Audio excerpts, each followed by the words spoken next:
जिला खबर रे देखंतु सुंदरगढ़ जिला खबर गत 21 तारिख में ओडिशा सरकार पंचायती राज एवं पानीय जल विभाग मान्यवर मंत्री श्री रवि नायक सुंदरगढ़ जिला गस्त कर विभिन्न प्रकल्प परिदर्शन करिसेंति।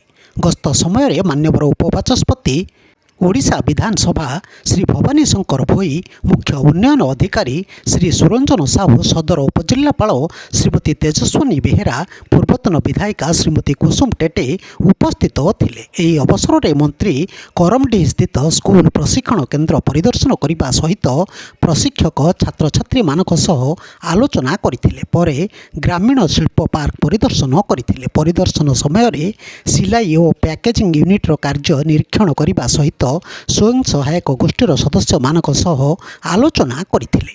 एथिसहित महुआ पैकेजिंग कार्यकलाप को समीक्षा करथिले। एही गस्त समय ओरमासर उप कार्यनिर्वाही अधिकारी श्री केशव झा, ओडिशा जीविका मिशन जिला प्रकल्प परिचालक सामुएल टोपो एवं अन्यान्य अधिकारी माने उपस्थित थिले। सुशासन दिवस सुंदरगढ़ ठारे गत 25 तारिख दिन पालित हो जिला स्तरीय सुशासन दिवस। पूर्वतन प्रधानमंत्री भारत रत्न अटल बिहारी वाजपेयी जयंती अवसर में यह सुशासन दिवस में सुंदरगढ़ पौर परिषद अध्यक्षा श्रीमती तनया मिश्र, एडीएम श्री सूरज पट्टनायक, जिला समाज मंगल अधिकारी श्रीमती कृष्णा कुमारी नंद, अवसर प्राप्त अध्यक्ष श्री चिरव्रत दत्त अतिथि भाव जोगदे।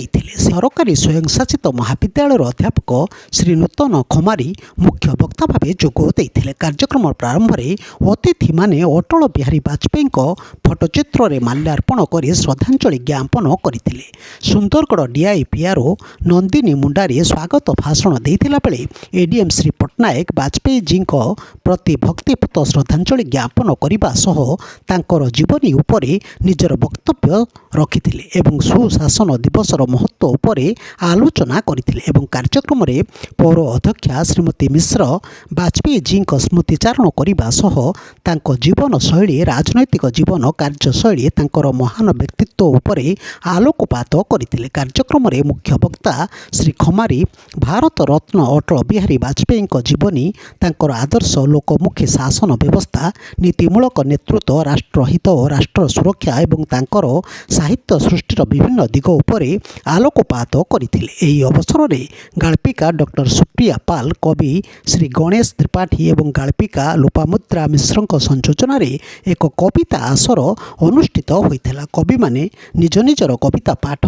करथिले। एही अवसर में छात्र छात्री माने वाजपेयी जी जीवनी एवं सुशासन उपरे वक्तव्य रखिथिले। सेही भली विद्यालय महाविद्यालय स्तर में आयोजित होइतिबा विभिन्न प्रतियोगिता कृति प्रतियोगी मानक पुरस्कृत करा जायतिला। कार्यक्रम को विश्वरंजन साहू परिचालना करथिला बेले कई कार्यक्रम में बहु कवि, लेखक, गाल्पिक, वरिष्ठ नागरिक, छात्र छात्री बहु संख्यार जोग देइथिले।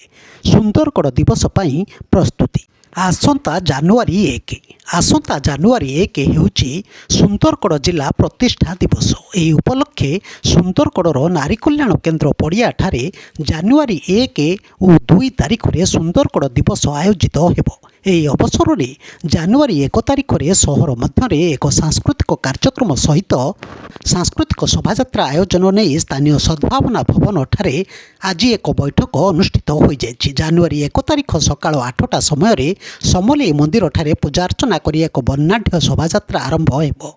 यह शोभायात्राटी समलेई मंदिर बाहरी जगन्नाथ मंदिर छक, रिजेंट मार्केट, सुनारीपड़ा, रंगडीपा छक, पुराणा बसस्टाण्ड, पंचमुखी हनुमान मंदिर छक दे नारी कल्याण केन्द्र पड़िया पहुँचब। यही समस्त छक मानक विभिन्न संगठन पक्षर स्वागत संबर्धना प्रदान करा। बैठक में एडीएम सूरज पट्टनायक, अतिरिक्त जिलापाल राजस्व अभिमन्यु माझी, मुख्य उन्नयन अधिकारी सुरंजन साहू, सदर सब कलेक्टर श्रीमती तेजस्विनी बेहेरा, डीआईपीआरओ नंदिनी मुंडारी, पौर परिषदर उप अध्यक्ष श्री ललाटेन्दु परिड़ा, बीजेपी जिला सभापति श्री गिरीश साहू, विभिन्न संगठन, पूजा कमिटी, विभिन्न संघर कर्मकर्ता माने उपस्थित थिले। ब्यूरो न्यूज ओडिशा कथा यूट्यूब चैनल टी को आपण माने देखुचंती, मतामत दियंतु, लाइक करंतु, सब्सक्राइब करंतु और शेयर मध्य करंतु।